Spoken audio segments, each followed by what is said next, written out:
Hai teman-teman, semoga saya temui Anda dalam keadaan sehat walafiat, tiada kurang satu apapun. Perkenalkan, nama saya Penny, saya berasal dari Bali, dan saya saat ini bermukim di Belanda bersama suami saya. Nah, berhubung ini vlog pertama saya ingin meminta maaf kepada saudara-saudara, teman-teman saya semuanya, kalau nantinya ada kata-kata dan pengucapan-pengucapan yang salah dan menyinggung perasaan saudara semua. Nah, dalam vlog-vlog saya akan bercerita tentang sebuah penyakit di mana penyakit ini sudah terkenal mengerikan, terutama bagi kaum wanita, karena begitu banyaknya sudah menelan korban jiwa.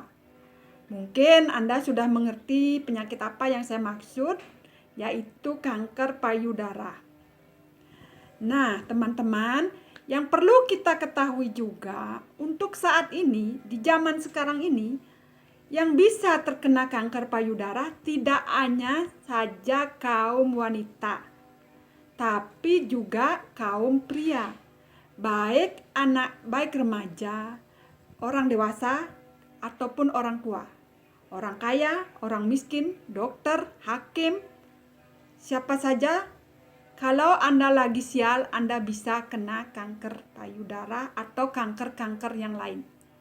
Nah, dulu saya sering berpikir, kalau saya mendengar ada orang kena, oh dia kena kanker payudara, teman saya atau kerabat saya siapapun, kalau saya dengar, saya selalu berpikir, kenapa dia kena kanker payudara?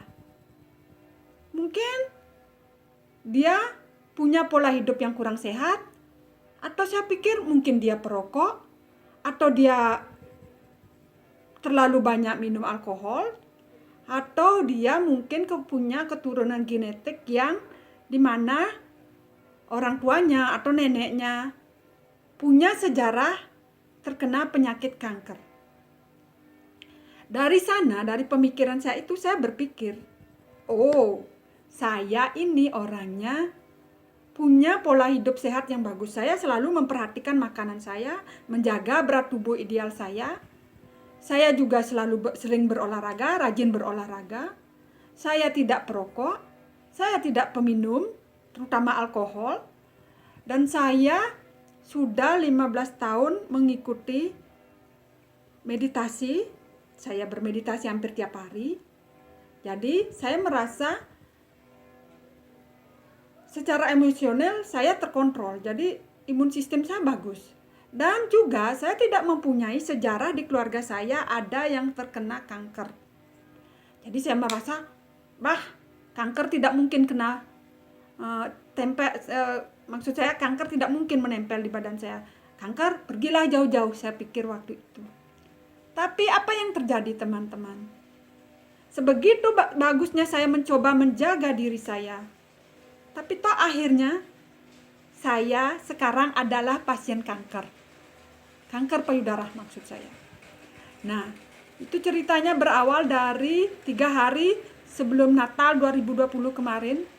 Saya merasa adanya benjolan yang aneh di payudara kiri saya. Nah, tapi saya baru bisa ke dokter tanggal 5 Januari. Berhubung dokternya libur karena upacara. Jadi saya baru ke dokter tanggal 5 Februari dan dokter pribadi saya langsung merujuk saya ke rumah sakit untuk mengikuti beberapa cek lab. Pertama mamografi, echo dan biopsi. Setelah semua rangkaiannya selesai, dokternya bilang saya harus balik tanggal 11 untuk hasil diagnosnya. Nah, ketika saya di ruangan mamografi, secara tidak sengaja, ketika itu saya sudah selesai dengan mamografi, saya harus berganti pakaian. Dari ruangan ganti pakaian, saya mendengar susternya bisik-bisik bahwa itu ternyata memang benar sel kanker. Saya waktu itu kaget ya. Karena itu hasil foto saya. Mereka berbicara hasil foto saya. Wow, my God, saya kena kanker. Waktu itu saya berpikir, tapi saya masih sedikit seperti di awang-awang, seperti saya merasa dan saya merasa sedih atau apa. Saya tidak tahu apa yang saya rasakan ketika itu. Nah, it's okay. Saya pikir saya mencoba menampik semuanya. Itu mungkin bukan tentang saya, mungkin tentang orang lain. Nah, tapi ketika saya pulang, saya di rumah,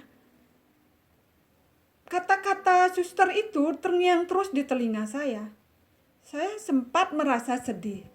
Saya pikir bagaimana kalau memang itu saya? Bagaimana kalau memang saya kena kanker? Apa yang harus saya lakukan? Bagaimana dengan suami saya? Bagaimana saudara-saudara saya, orang tua saya? Bagaimana mereka bisa menerima keadaan saya? Saya kebetulan tidak punya anak, tapi semua saudara-saudara saya, keponakan saya, dan suami saya sangat mencintai saya. Kalau mereka mendengar saya sakit, pasti mereka akan sangat sedih. Itu yang saya tidak bisa terima. Nah, akhirnya saya sampai di satu titik, oke. Katakan saja saya kena kanker. Oke, dan saya seorang pasien kanker. Lalu apa yang harus saya perbuat? Saya pikir waktu itu. Jadi saya berusaha membeli beberapa buku-buku tentang kanker. Saya membeli beberapa buku resep tentang masakan yang bagus, makanan yang bagus bagi orang-orang yang sedang menjalani kemo. Dan saya mencoba melihat beberapa cerita-cerita di YouTube orang-orang yang pernah kena kanker, orang-orang yang sedang kena kanker, pasien-pasien kanker di rumah sakit, dan dokter-dokter ahli tentang kanker. Dari sana, saya melihat adanya banyak bercerita bahwa kanker payudara ini saat ini sudah bisa disembuhkan. Kalau penanganannya bagus. Nah, dari sana saya merasa saya sekarang saat ini ada di Belanda. Saya pikir rumah sakit di sini bagus, dokter-dokter bagus. Jadi saya, kalaupun itu terjadi pada saya akan mencoba untuk tenang.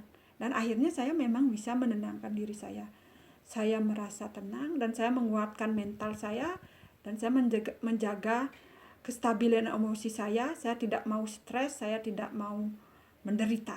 Kalaupun saya sakit, saya tidak boleh menderita. Itu pikiran saya. Nah, ketika tanggal 11 Januari, akhirnya saya ke rumah sakit. Saya duduk di ruang dokter, dan dokter akhirnya mengatakan bahwa hasil diagnosanya benar-benar menunjukkan bahwa saya kena kanker payudara. Tapi katanya kankernya masih kecil. Jadi, ketika itu saya sempat kecewa, karena walaupun saya sudah berpikir positif dan kuat, secara mental saya merasa sekuat, tapi toh saya masih berharap bahwa hal itu tidak terjadi pada saya.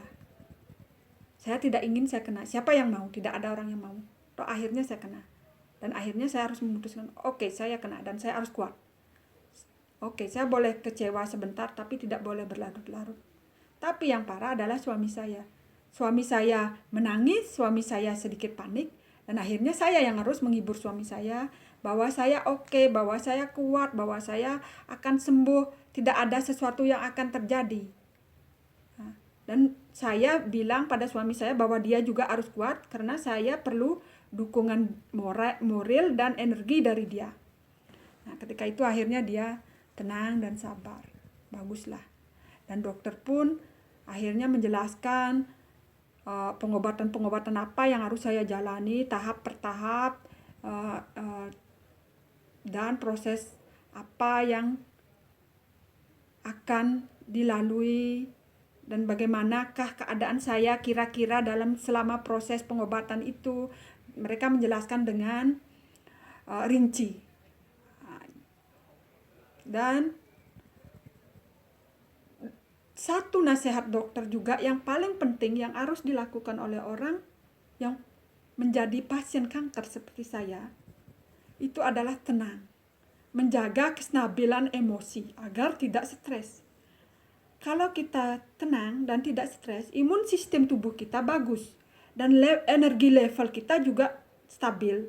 Dan dua hal ini sangat diperlukan dalam proses penyembuhan dan proses pengobatan orang-orang yang kena kanker. Terutama kanker payudara. Nah, jadi saya juga dari awal saya sudah memang merasa saya siap, saya kuat, apapun itu akan saya jalani. Nah, jadi saya merasa kuat dan siap. Yang perlu harus saya jalani adalah mendengarkan apa nasihat dokter, melakukan apa-apa yang dikasih tahu oleh dokter, mengikuti proses penyembuhan seperti apa yang diinginkan oleh dokter, sehingga semuanya pengobatan saya akan berjalan lancar. Nah, begitu teman-teman. Jadi, sangat sulit bagi kita seorang pasien kanker untuk menjadi tenang dan tidak stres, tapi hal ini harus kita coba. Harus kita coba. Saya sangat mengerti kalau di Indonesia mungkin keadaannya berbeda, terutama bagi orang-orang yang kurang mampu. Dari segi rumah sakit mungkin berbeda, transportasi mungkin, kesulitan ekonomi mungkin. Saya sangat menyadari akan hal itu. Tapi apapun itu, kalau Anda masih bisa tenang dan tidak stres, paling tidak imun sistem Anda tidak akan terganggu. Ayolah kita coba untuk menjadi lebih tenang. Saya tahu ini berat dan saya pun tahu dan saya mengalami sendiri. Tapi karena saya tenang dan saya serahkan semuanya kepada Tuhan, apapun yang terjadi adalah kehendak Tuhan. Penyakit ini pun saya anggap adalah guru yang baru bagi saya. Sehingga saya bisa belajar lebih banyak tentang kehidupan. Jadi saya merasa tenang. Dan sampai saat ini tidak terlalu banyak kesulitan yang saya hadapi dan saya harap juga dengan Anda semua. Anda yang sedang menjalani pengobatan yang sama seperti saya. Sampai saat ini saya sudah menjalani 6 kali kemo setelah operasi besar. Jadi saya masih harus menjalani 10 kemo dan terapi-terapi yang lain. Tapi saya sampai saat ini masih tenang dan masih kuat. Saya berusaha dan saya berdoa agar saya selalu kuat seperti ini sehingga saya dan teman-teman bisa bersama berbagi cerita, dan kalau teman-teman punya cerita yang menarik, ayolah kita berbagi. Kita adalah orang yang sependeritaan bagi teman-teman yang kena kanker payudara. Saya bercerita di sini karena saya ingin berbagi. Saya harap cerita saya ada fungsinya bagi teman-teman semua, ya, terutama bagi teman-teman yang sedang menjalani pengobatan dan punya penyakit seperti saya. Nah, jangan putus asa, terus tenang, terus berusaha, jangan putus asa, terus berdoa, terus berpasrah diri, sehingga semoga Tuhan memberi kita kekuatan, semoga Tuhan memberi kita kesembuhan, dan kita menjadi kembali normal, sehat, walafiat, dan jauh dari segala penyakit. Oke teman-teman, sampai saat ini sebegitu dulu saya menyampaikan cerita saya, keluh kesah saya. Semoga ada hikmahnya bagi Anda, dan maafkan sekali lagi kalau ada kata-kata saya yang salah, karena saya tidak bisa berbicara di depan kamera pada umumnya, tapi karena niat saya besar ingin berbagi dengan Anda, jadi saya mencoba. Kalau ada kata-kata yang salah, sekali lagi maafkan. Semoga Anda cepat sehat bagi teman-teman yang sedang sakit, dan selalu sehat walafiat bagi teman-teman yang sehat. Jauhi stres, jauhi makanan-makanan yang tidak sehat, jaga kestabilan kesehatan Anda, dan kita bertemu lagi di lain kali. Oke? Dah.